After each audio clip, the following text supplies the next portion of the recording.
Hello everyone, welcome to Happiness Habits.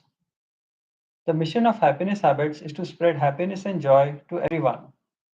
In today's video, we will talk about various happiness topics like mindful eating, food discipline, managing our emotions, living in the present moment, giving gratitude, developing an abundance mindset, and spiritual growth along with meditation.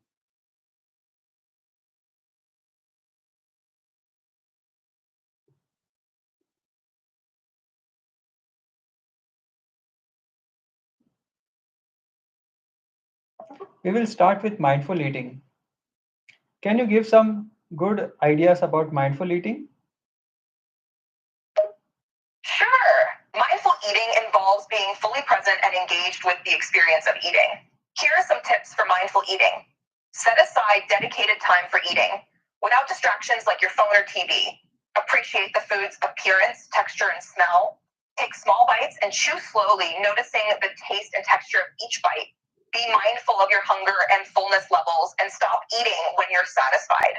Pay attention to any feelings or sensations that arise while eating and observe them without judgment. I like to eat a lot of fruits, especially bananas, because bananas have high fiber and they are really delicious. It stays fresh for almost about a week since I buy them from the grocery stores. Needless to say, bananas are very cheap. And I can also make smoothies. I put carrot, bananas, vega protein powder, milk, and a little bit peanuts. And it's absolutely amazing protein shake that I can have for a complete dinner or lunch. It's great that you enjoy eating a lot of fruits and bananas in particular. They are nutritious and packed with fiber. Smoothies are also a great way to get a variety of fruits, veggies, and other nutritious ingredients into your diet. Mixing bananas, carrots, whey protein, milk, and even a little peanut butter sounds really tasty and makes for a complete meal. It's great that you found a way to incorporate healthy and affordable foods into your diet. Can you give some pointers on food discipline and portion control? Sure, here are some pointers for food discipline and portion control. Plan your meals in advance and prepare healthy, balanced meals. Avoid distractions while eating and focus on your food. Use a smaller plate to control portion sizes and trick your brain into thinking you're eating more. Eat slowly and chew your food thoroughly to give your brain time to register that you're full. Avoid eating in front of the TV or while doing other activities. Drink plenty of water throughout the day to stay hydrated and help control hunger. One of the things that I do to distract myself from cravings is that I keep small snacks available close by to me in all the places in my house and in my car. That way, whenever I'm tempted to go and binge eat, I will first grab one of these healthy snacks. That way, I can get in 100 or 200 calories of healthy snacks like edamame or lentils that kind of interrupts the cravings versus binge eating process. And it has taken me a lot of time to be able to develop this system and practice it. But it has helped me a lot in managing my weight and eating more mindfully and being more healthy. That's a great strategy for dealing with. Yes, I know it's really good that I'm able to apply all these strategies towards my health, and I'm able to make a difference in my food habits, eating habits. Because when I was small, I was overweight and I used to eat unhealthy, and it took me a lot of effort and time to develop these food skills towards being more healthy, especially given now that we have food available to us so easily. It is more important to be very mindful about the quality and quantity of food that we are eating. It's great to hear that you've made a positive difference in your eating habits. It can be difficult to change our eating habits and relationship with food, especially when faced with easily accessible, unhealthy options. It takes a lot of self discipline and mindfulness to shift towards healthier choices. It's commendable that you've been able to make that change and be more mindful about the quality and quantity of food you're eating. Keep up the good work and continue making healthy choices. Thank you so much. I appreciate your kind words. Now let's switch to managing emotions and giving gratitude. Can you give some pointers over there? Of course. Here are some pointers for managing emotions and practicing gratitude. One, identify and acknowledge your emotions rather than suppressing them.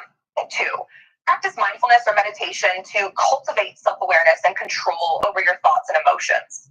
Three, reframe negative thoughts into positive ones by focusing on gratitude and the things you are thankful for. Four, engage in physical activity or exercise as it can release feel good chemicals in the brain. Five, practice self care and prioritize your own needs and well being to avoid burnout and negative emotions. One of the things that I do when I'm in a bad mood is I try to do journaling and meditation. So I will do 5 minutes of journaling, 5 minutes of meditation, and I will release all these emotions. I will keep repeating the process until I start to feel a little bit better and a little bit better. That's a great approach. Journaling and meditation are both effective ways to manage emotions and improve mood. By taking the time to write down your thoughts and feelings and then engaging in mindfulness or meditation, you are able to release and process those emotions rather than bottling them up. Repetition can also be helpful in fully processing and letting go of difficult emotions. It's great that you have a technique that helps you feel better when you're in a bad mood. Also, I use visualizations. I create an image of the desires that I want, and I kind of create like a story of having the things that I truly desire. And it's really fulfilling because it helps me to generate the feelings of the things that I want the most and I desire the most. That's a great technique. Visualization and creating mental images of your desires can be a powerful way to manifest the things you want in your life.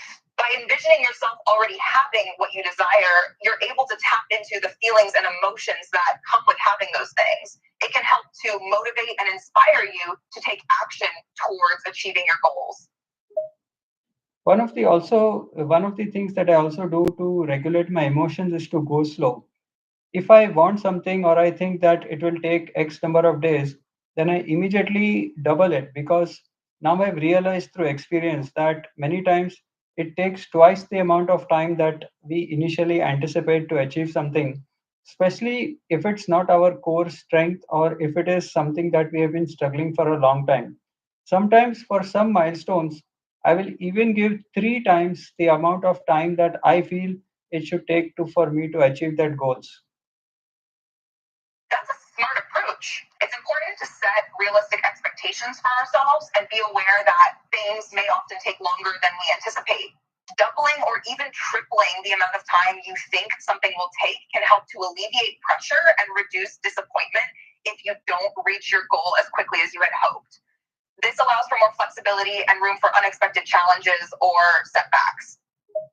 Right. And another thing that I have noticed is I try to now celebrate the small wins more easily rather than trying to focus on the big goals because I've realized that the journey of happiness is more important rather than some kind of imaginary destination. That's a great mindset to have. Celebrating small wins and focusing on the journey rather than the destination is a much healthier and more enjoyable way to approach life goals. It's important to appreciate the small achievements along the way and to focus on the progress and growth that comes from the process. And this approach can help to reduce stress, increase motivation, and ultimately lead to a more fulfilling and happier life.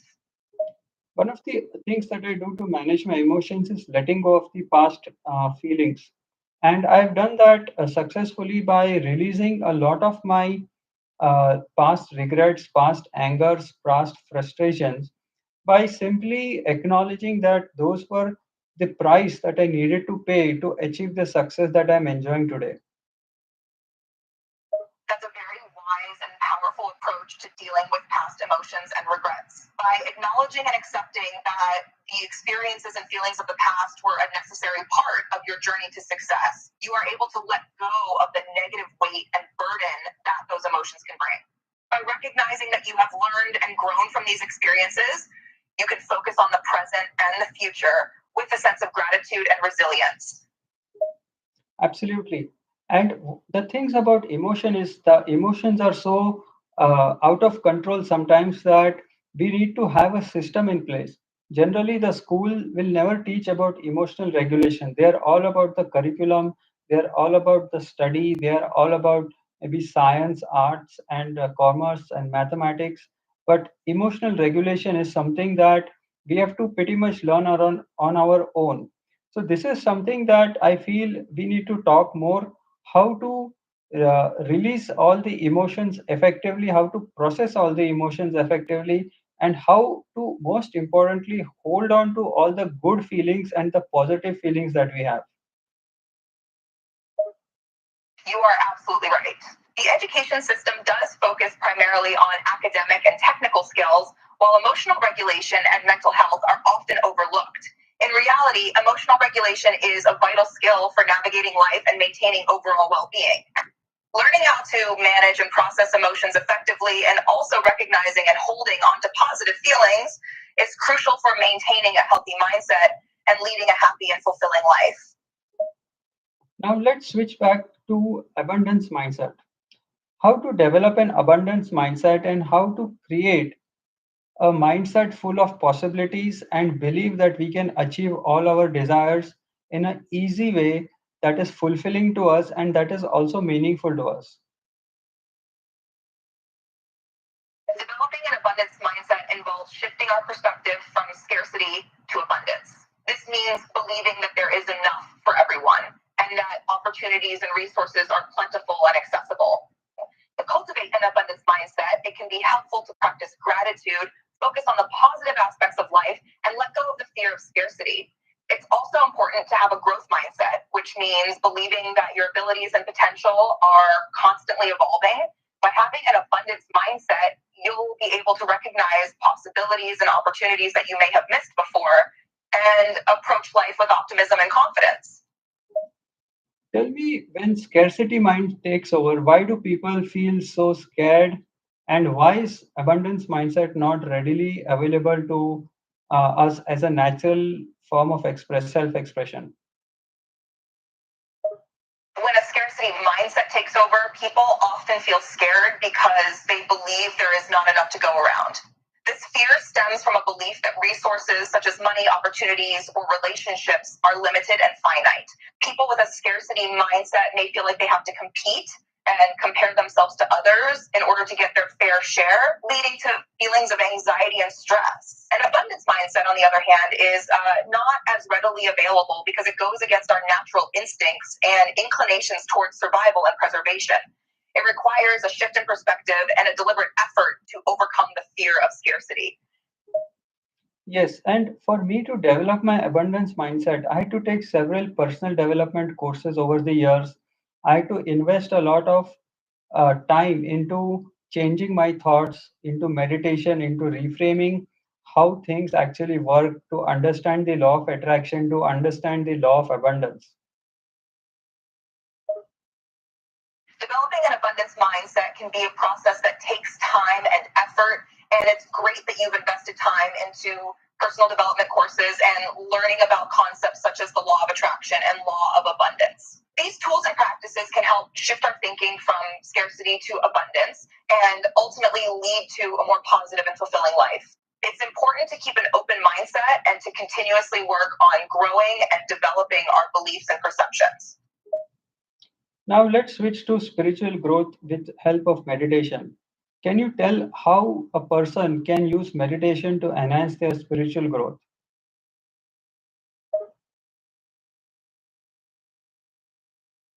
Meditation can be a powerful tool for spiritual growth as it allows us to connect with our inner selves, release stress and negative thoughts, and cultivate a deeper sense of self awareness and mindfulness. Through regular meditation, individuals can cultivate a sense of peace, tranquility, and inner calm. They can also learn to observe thoughts and let go of negative emotions. Over time, this can lead to greater self understanding and a deeper connection with the world and the people around them. Additionally, meditation can help individuals connect with a higher power or source of energy, which can enhance their spiritual growth. How can we raise our vibrations and how can we be more positive in life? Raising our vibrations and being more positive in life often involves making conscious efforts to focus on positive thoughts and actions. This can include practicing gratitude, meditating regularly, spending time in nature, engaging in activities that bring joy and fulfillment, and surrounding oneself with positive and supportive people. Additionally, it can be helpful to replace negative thoughts with positive affirmations and to practice self-care and prioritize one's own well-being. As we cultivate a more positive mindset, we will naturally attract more positive experiences and people into our lives. When we go through hurdles and we attempt to blame things on others, when is the appropriate time that we should blame things to others, and when is the appropriate time where we should take responsibility and develop skills and create a future that we can control? It's important to recognize that we are ultimately responsible for our own actions and decisions. While it's natural to sometimes blame others for the challenges we face, it's ultimately more productive to take responsibility for our own reactions and actions. This doesn't mean we should accept blame for things that are truly out of our control, but rather that we should focus on what we can control and do our best to create a positive and successful future. Instead of placing blame, we should focus on what we can learn from difficult experiences and use them as opportunities for growth and improvement. How can we develop more compassion and empathy?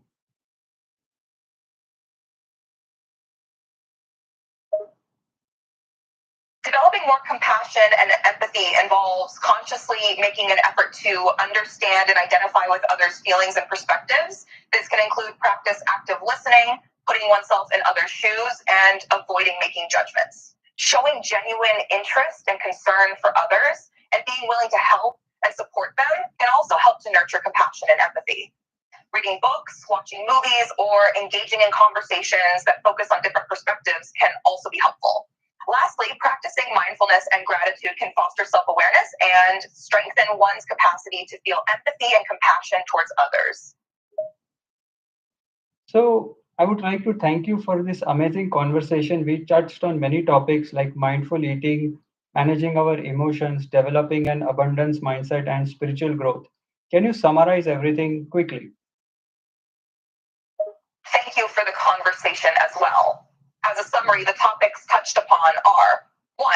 Mindful eating, which involves being fully present and engaged with the experience of eating. 2. Managing emotions and practicing gratitude. 3. Developing an abundance mindset, which involves shifting our perspective from scarcity to abundance and recognizing that there is plenty for everyone. 4. Spiritual growth, which can be enhanced through practices such as meditation and connecting with a higher power. And finally, can you give some affirmations that we can use towards all these activities? Of course. Here are some affirmations that can be used to help with mindful eating, managing emotions, developing an abundance mindset, and promoting spiritual growth. 1. I trust my body's signals and enjoy my food mindfully. 2.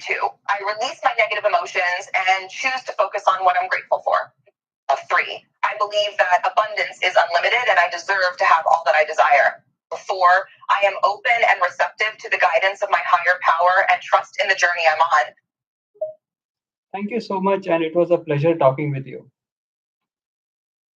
It was my pleasure to have this conversation with you as well. I'm glad that we were able to cover a range of topics related to mindfulness, emotional well-being, and spiritual growth.